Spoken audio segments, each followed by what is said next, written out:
So hello there, I guess paper conclude हो चुका है। तो मेरा डिस्कशन जो था, जो हमारे स्टूडेंट्स थे उन्होंने मैथ्स को लेकर रिकॉर्डिंग करा था। तो फिजिक्स का पेपर मुझे एज अपलोड करना पड़ेगा क्योंकि उन्होंने कोई डॉट पूछा ही नहीं। तो मैं आई गेस थर्मो से स्टार्ट कर रहा हूँ। तो कुछ थर्मो के प्रॉब्लम्स मेरे स्क्रीन पर रखे हुए हैं जो आए थे आज पेपर्स में। फिर धीरे धीरे और क्वेश्चन इंप्रूव करेंगे। स्टार्ट कर लेते हैं, मतलब आगे हम कर लेते हैं बेसिकली। तो ये पहला प्रॉब्लम है जो कि सिंगल करेक्ट में आया हुआ था थर्मो का। तो पढ़ते हैं क्या कह रहा है। इन्होंने ग्राफ प्लॉट करा हुआ है वी और टी के बीच में, ठीक है। और हमें कैलकुलेट करना है कि बल्क मॉडुलस की वैल्यू क्या होगी इस पर्टिकुलर पॉइंट पी पे। ओके। और हम यहाँ से क्या इन्फर कर पा रहे हैं, क्या इन्फर कर पाते हैं कि यहाँ पे जो कर्व बना है टी और वी का, जो पी पॉइंट है, इस पे जो टेंजेंट ड्रॉ करा है, इसका जो स्लोप है वो -1 है। तो what we can write is d v by d t at point p is equal to -1। तो ये एंगल 45 है, अगर ये एंगल कितना होगा 135, सही है। तो स्लोप कितनी होगी -1 होगी, ठीक है। अब आई गेस मुझे इसी को मैनिपुलेट करते हुए मुझे कहाँ तक पहुंचना है, अगर मैं ध्यान से देखूँ तो बल्क मॉडल की डेफिनेशन क्या होती है। आई गेस सबको याद होगी, कितनी होती है, minus of d p upon d v upon v. मुझे यहाँ तक पहुंचना है, ठीक है। तो कुछ कुछ मैं मैनिपुलेशन स्टार्ट कर लेता हूँ। तो आई गेस जो डीवी है वो तो मेरे लिए फेवरेबल है, मेरे लिए डी टी फेवरेबल नहीं है, ठीक है। ठीक है सर। तो मैंने स्टार्ट कर दिया। तो सबसे पहले देखा इन्होंने क्या बोला, दो मोल्स है हमारे पास और आइडियल गैस है, ठीक है। तो I guess n equal to में मेंशन्ड है। तो अब थोड़ी सी स्टार्ट करते हैं। डीवी अपॉन डी टी, तो मैंने लिखा, पहले क्या लिखा, पीवी इक्वल्स एनआरटी, सही है। अब मैंने टी की वैल्यू पुट कर दी, एन ऑफ कोर्स 2 था, तो कितना हो गया, p into v is equal to 2 r t. तो टी कितना हो जाएगा, पीवी अपॉन 2 आर, ठीक है सर। तो ये हो गया p v upon 2 r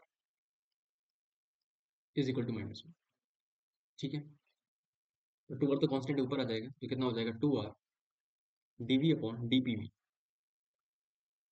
is equal to -1, ठीक है। यहाँ तक पहुँच गए। थोड़ा सा मैनिपुलेट करें इसको फर्दर और, तो क्या हो जा रहा है, 2 r d v upon d p v कितना होगा, v d v plus v d p. X यहाँ तक कंफर्टेबल हो, ठीक है, इक्वल टू माइनस। अब यहाँ से क्या करें, 2 r into d v is equal to minus p d v minus v d p. अब मुझे करना क्या है, मुझे अगर मैं ऐसे क्वेश्चन ध्यान से देखूँ तो क्या लिखा हुआ है, 2 आर माइनस पी, ठीक है, sorry 2 r plus p into d v is equal to minus v d p. I guess मामला सेट हो चुका है। तो जो p प्लस 2 आर है वो किसके इक्वल है, minus d p into v upon d v. तो जो 2 आर प्लस पी है वो किसके इक्वल होगा, minus d p upon d v upon p. तो मेरा जो आंसर इफेक्टिवली जो आंसर मेरा आने वाला है वो यही बल्क मॉडुलस है, वो कितना होगा p plus 2 r. Of course अगर मैं ऑप्शन चेक करूँ तो आई गेस p को उन्होंने फर्दर एक्सपेक्ट करा हुआ है। इस पॉइंट पे जो p की वैल्यू होगी वो कितनी होगी, अगर मैं कैलकुलेट करूँ तो हमें गिवन क्या होगा, लेट से p इस पॉइंट पे p है, p मल्टीप्लाइड वी नॉट और नंबर बोस 2 है, तो p v naught is equal to 2 r t naught. तो इस पॉइंट पे प्रेशर की वैल्यू कितनी हो रही है, 2 r t naught upon v naught, सही है। तो ये वैल्यू प्लस 2 आर, तो 2 r t naught upon v naught कितना आ गया हमारे पास, 2 r t naught upon v naught plus 2 r, सही है। तो आई गेस जो बी ऑप्शन है बिल्कुल करेक्ट है। तो हम ये क्वेश्चन काफी रिलेटिवली सिंपल प्रॉब्लम था। चलो ठीक है, ये वाला भी काफी सिंपल प्रॉब्लम है, ध्यान से देखो एक बार। आई गेस ये तीनों क्वेश्चन मैंने पेपर 1 से लिए हुए हैं, पेपर 2 भी हम डिस्कस करेंगे, धीरे धीरे करते हैं, ठीक है। बिल्कुल ध्यान से पढ़ना, इन्होंने क्या बोला है। आई गेस ये उस पे है, lambda max into t equal to b होता है ना, एक रिलेशन होता है, ठीक है। विंड डिस्प्लेसमेंट लॉ करके फॉर्मूला होता है, राइट। तो इन्होंने क्या बोला है, एक पर्टिकुलर ब्लैक बॉडी है, उसके करस्पॉन्डिंग लैम्डा एम डिफाइन करा हुआ है। तो मैं क्या लिख सकता हूँ, lambda m into t is equal to b, सही है। मैंने लॉग ले लिया। L n into lambda m, I guess बहुत ही स्टैंडर्ड क्वेश्चन है, सबने करा होता है, equal to l n b, differentiate कर दिया, कितना हो गया, d lambda m upon lambda m plus d t upon t is equal to 0, सही है। तुम ध्यान से देखो अगर, तो इन्होंने कुछ कुछ गिवन है, ठीक है, हमें हमें कैलकुलेट करना है कि बॉडी का टेम्परेचर कितना है, ठीक है। तो अगर इस रिलेशन को ध्यान से देखें तो क्या कह सकते हैं, d lambda m upon lambda m is equal to minus d t by t, सही है। अब तुम ध्यान से देखो, और ये जो वैल्यू अगर मैं इसको 100 से मल्टीप्लाई कर दे दोनों साइड, कितना लिखा हुआ है, 100 into d lambda m upon lambda m is equal to minus d t upon t into 100, ठीक है। तो d lambda m upon lambda m into 100, ये जो वैल्यू है ये तो आई गेस 1/2 क्वेश्चन में गिवन है। और जो टेम्परेचर का चेंज है उन्होंने 1 केल्विन मेंशन करा हुआ है। तो I guess we are pretty cool ना।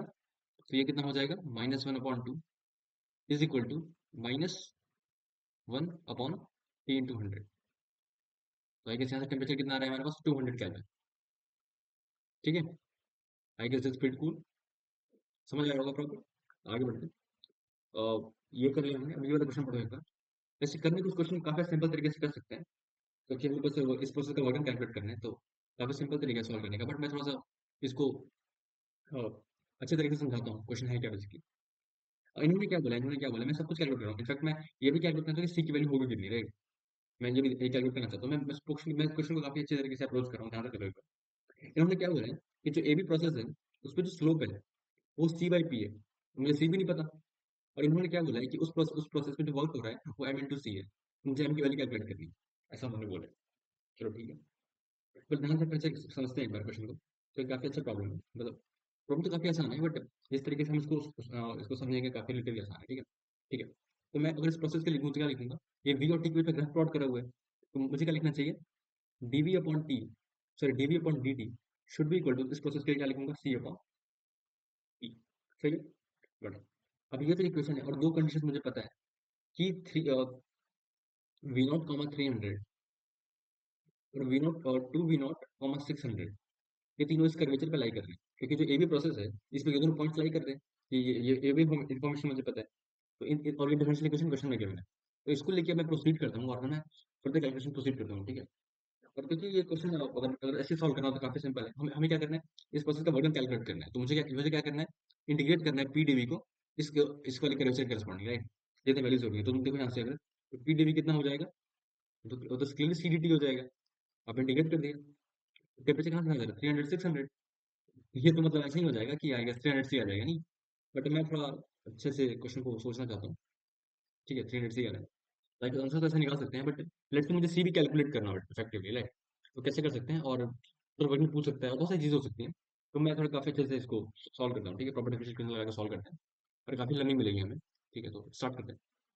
ध्यान से देखा एक बार, ये डीवी बाई डी टी जो है वो सी बाई पी के इक्वल है। ठीक है, तो मैंने क्या करा, पी को पहले चेंज कर दिया, और कितने मोल्स हैं, आई गेस एक ही गिवन था। हाँ जी, एक मोल गिवन है, ओके। तो मैंने सबसे पहले सी को लिख दिया, सी को ऐसे छोड़ दिया, और पी को लिख दिया, एक सी कॉन्स्टेंट मेंशन्ड है। P into v is equal to n r t, n one है, आर इंटू टी। तो ये कितना हो जाएगा, पी की वैल्यू कितनी हो जाएगी, r t upon p, sorry r t upon v, okay fine. तो आई गेस यहाँ तक सही है। तो ये कितना हो रहा है, d v upon v is equal to C upon r d t upon t. अगर मैंने इसको इंटीग्रेट कर दिया तो क्या हो जाएगा, lon of v, lon of v is equal to C upon are into lon of t, आगे इसकी कॉन्स्टेंट है एल ऑफ टी। ठीक है सर, यहाँ तक हम पहुंच गए। अब एक कंडीशन क्या पता थी हमें, कि वी नॉट कॉमा 300, बट यहाँ से अगर मैं देखूँ तो क्या हो रहा है, वी नॉट कॉमा 300 और टू वी नॉट कॉमा 600, ये इस पे लाई कर रहे हैं। तो सेटिस्फाई करोगे तो क्या लिखूंगा, पहली पहली क्वेश्चन क्या लिखूंगा अगर मैं सेटिस्फाई कर रहा हूँ तो, I guess I should write L N of V naught should be equal to बढ़िया, L N of V naught should be equal to C upon are into L N of 300। दूसरी क्या लिखूंगा, L N of two V naught is equal to C upon are into L N of 600। I guess मैंने के miss कर दिया, तो long के मैंने पता कर दिया, ठीक है, प्लस लॉन्ग ऑफ के। अब मैंने सब करके दोनों दोनों इक्वेशन को, तो क्या होगा, एल एन ऑफ टू में minus L N of V naught, ln of two should be equal to C upon R ln of two. Oh my goodness, C की वैल्यू आर आ गई। अब सी की वैल्यू आर आ गई, तो जो process था वो क्या था, l N of v, l N of v is equal to c equal to r हो गया, तो l n t plus l n k. अब यहाँ से क्या हो रहा है, v equal to k t, v equal to k t क्या होता है, मतलब वी बाई टी कॉन्स्टेंट है, नहीं। तो अगर मैं लिखूँ p v equal to n r t और वी बाई टी कॉन्स्टेंट है, तो यहाँ से क्या हो रहा है, वी बाई टी कॉन्स्टेंट है, मतलब N R by P constant है। तो अगर N R by P constant है, N constant R constant, P constant मतलब प्रोसेस कौन सा होगा, आइसोबैरिक। तो I guess अगर ये मल्टीपल में आता तो पहला ऑप्शन यही होता है कि सी की वैल्यू क्या है। दूसरा पूछते प्रोसेस कौन सा, इज द प्रोसेस आइसोबैरिक, ये पूछ सकते थे। और अगर प्रोसेस आइसोबैरिक है तो पीडीवी कितना होगा, एनडीटी कितना होगा, एंड एन की वैल्यू 1 है, तो कितना हो गया आर इंटू डी टी, और ये कितना हो जाएगा 300 टू 600। तो आई गेस फिर भी मतलब कितना आ रहा है, 300 आर, और आर की वैल्यू सी थी, तो आई गेस फिर भी आंसर कितना आ जाएगा, 300।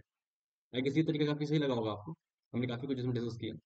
ठीक है, ऑल द बेस्ट, और पहुंच लेते हैं। Thank you.